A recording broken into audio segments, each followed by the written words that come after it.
George Foreman was one of the greatest heavyweights ever. From knockout punches to miracle comebacks and somehow even kitchen domination, George Foreman's life was a wild ride. He went from bruising faces to selling fat-reducing grills, proving that sometimes the best way to win is never stop surprising people. On today's episode of 5 Weird Things. Welcome to the channel. George Foreman, rest in peace. He was always one of my favorite fighters, right up there with Ali and Tyson, especially during his comeback years.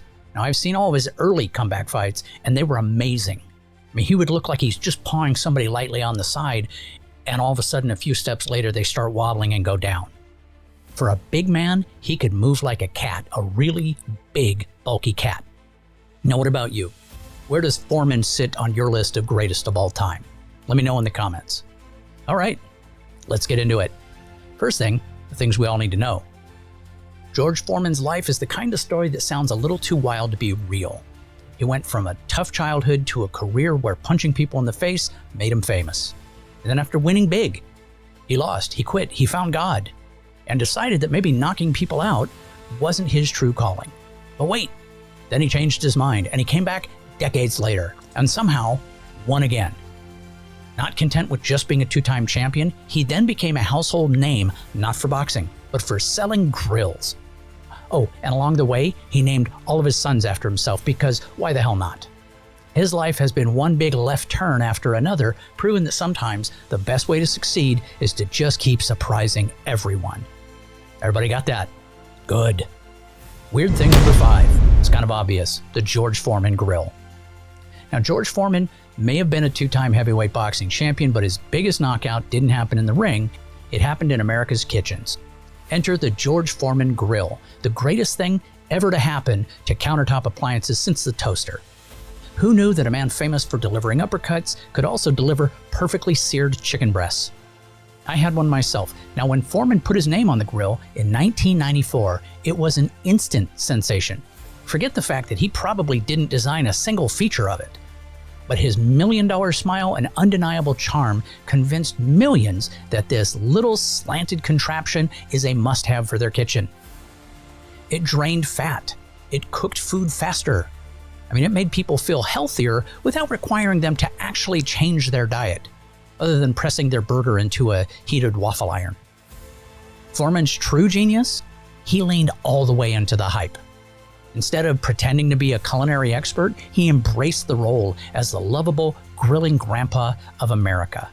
He appeared in infomercials with the enthusiasm of a man who had already eaten a few steaks before demonstrating his lean, mean, fat-reducing grilling machine. And it worked. By 2009, over 100 million grills had been sold, and George got a piece of all of them, making Foreman's kitchen empire far more lucrative than his boxing career. Numbers that I've heard pointed out, he made possibly over $200 million from the grills. At this point, George Foreman isn't just a sports legend. He's the reason millions of people think grilling indoors is a healthy lifestyle choice. And honestly, that might be his greatest victory yet. Weird thing number 4. George didn't even want to box in the very beginning. George Foreman didn't grow up dreaming of championship belts or knockout punches. Boxing was more of a necessity than a passion.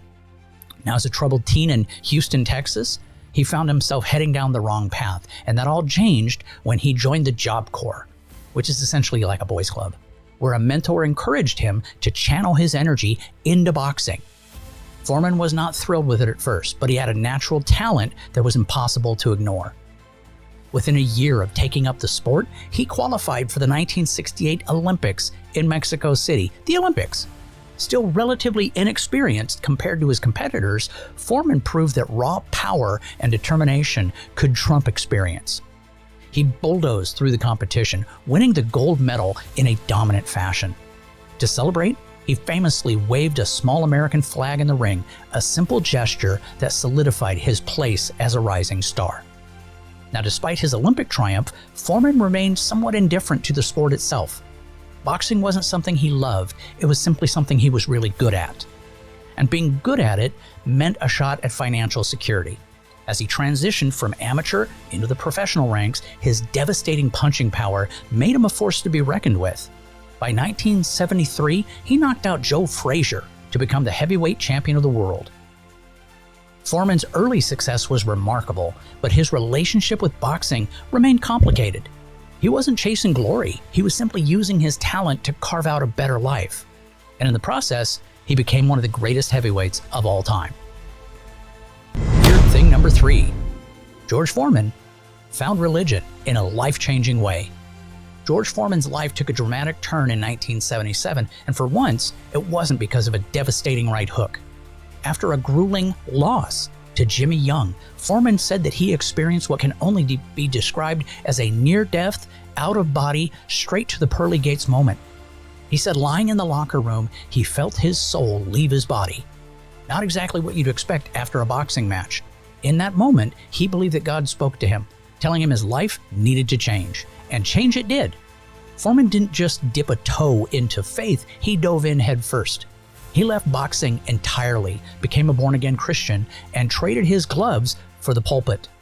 Many assumed he would eventually return to the sport, but for a full decade, Foreman was dedicated to his ministry, preaching to anyone who would listen. The man once known for his terrifying punches now focused on spreading kindness, hope, and maybe a few reminders about sin. Of course, faith doesn't pay the bills, and by the late 1980s, Foreman found himself needing a financial comeback. So, in a biblical twist, the former champ rose again, returning to boxing at age 38, preaching positively while simultaneously flattening opponents. His faith never wavered, even as he reclaimed the heavyweight title at age 45. Foreman's belief in God didn't just change his life, it defined it. And considering a second career as a grill salesman, divine intervention might really have been at play here. Weird thing number 2. George really liked the name George. George Foreman was never one for subtlety, whether it's knocking out opponents or slapping his name on a grill from an infomercial. But perhaps his boldest move? Named all of his sons George Foreman. That's right, not 1, not 2, but 5 sons, all proudly carrying the same name. It's the kind of decision that makes you wonder if he really just loved his own name or just wanted to streamline the whole calling in the kids for dinner process. George explained his reasoning with a mix of practicality and sentiment. He wanted his sons to share a strong name, one that carried the weight of resilience and success. Plus, as he joked, after taking so many punches in his career, remembering multiple names just wasn't worth the effort. To avoid total household confusion, each son got a nickname. George Jr., and then there's George III, nickname is Monk. George IV, nickname is Big Wheel. George V, nickname is Red. And George VI, Little Joey. And those are actual nicknames, proving that Foreman at least acknowledged that yelling George 5 times in a row could get chaotic. And just when you think he might have broken the trend, nope, his daughter's name, Georgetta. In the end, it's not hard to respect the commitment. Some people pass down heirlooms, George Foreman passed down his entire identity. And really, when you're 2-time heavyweight champion and a grill mogul, wouldn't you want your name to live on 5 times over? And finally, weird thing number 1, and this one's my favorite, George Foreman's comeback. By the late 80s, George Foreman had been out of boxing for a full decade, happily preaching, raising his many Georges, and enjoying life away from the ring. But then reality and a dwindling bank account hit, and Foreman decided to do the logical thing for a 38-year-old retired fighting preacher. Get back into the business of punching people in the face. At first, no one took him seriously. He was older, heavier, looked more like a friendly neighborhood butcher than a former heavyweight champion. But Foreman had something his younger self didn't: experience, patience, and a total disregard for what anybody thought. He slowly bulldozed his way up the rankings, proving that even in his 40s, he could still flatten men half his age. And then in 1994, at the tender age of 45, George Foreman pulled off the impossible.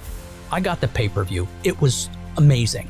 Facing a 20-year-old Michael Moorer, a man almost 20 years his junior. He spent 9 rounds absorbing punishment, looking every bit the middle-aged man people expected him to be. And then in classic George Foreman fashion, he unleashed a right hand that sent Moorer crashing to the canvas. And just like that, he became the oldest heavyweight champion in history. An interview with Michael Moorer, he said that George shot out a jab, probably about 3 to 5 seconds before he hit him with the right. And he said in that 3 to 5 seconds, everything started swimming. He says, I think I was knocked out and the right hand just finished it. So with both arms raised and his bald head shining under the arena lights, Foreman had done what no one thought possible, except maybe Foreman himself. He didn't just reclaim the title, he rewrote boxing history, and he did it without needing to float like a butterfly. He just needed one well-timed sledgehammer of a punch. Well, that's it for today's episode. As I said at the beginning, George Foreman, rest in peace, just happened like a week ago.